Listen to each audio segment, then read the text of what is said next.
So the locally here, people's feeling about off-grid life and people isn't maybe what I've seen on YouTube and in the YouTube community, online community.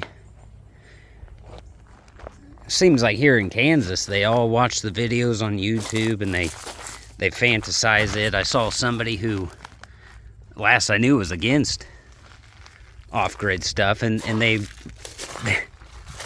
and nerds and so on, and they followed this guy's channel who lives off-grid, Nate, something like that. Dude has a little dog that walks on a ball, real cool, real neat, and he's got a little electric lawnmower that has a live channel at one point, right? And so then I got a job once I started full-time off-grid out here, and here's my septic tank area, and people were just brutal about the whole off-grid thing. They were talking about how, you know, if you're off-grid, you're a disgruntled hobo and you're killing people and so on and so forth. And I was like, wow, you know, that's something. And so they go from liking it a lot to saying everyone who does it's crazy hobo. And I always thought, well, that's got to be some sort of jealousy or envy or something. They all have reasons why they can't do something. And we don't really have anyone off-grid. I'm probably the only true off-gridder for miles and miles. Maybe in the whole state. I kind of doubt it. There's got to be someone else. And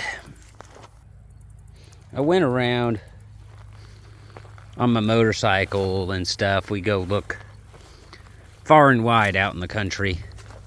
And I've run across two people that were kind of doing a hobo kind of thing. One guy, really disturbed, actual hobo. He hated everyone, right? Males and females alike, especially females.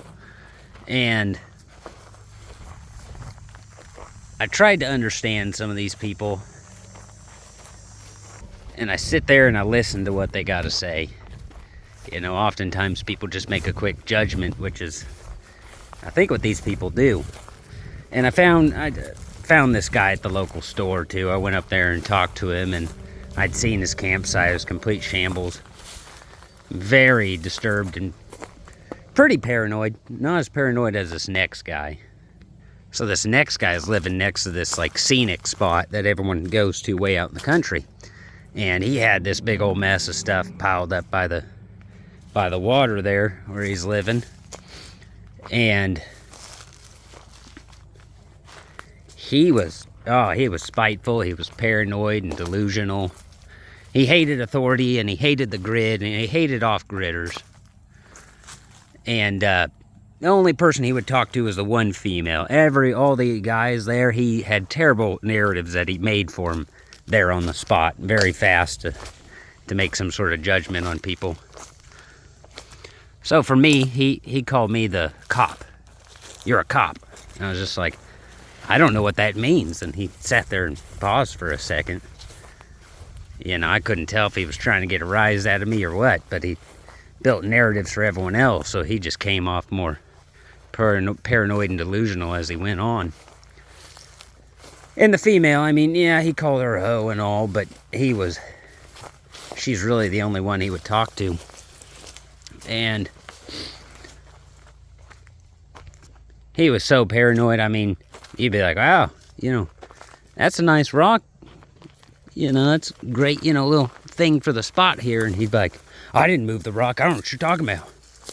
I don't know what you're talking about, man. You know, he'd be freaking out at any little thing anyone noticed.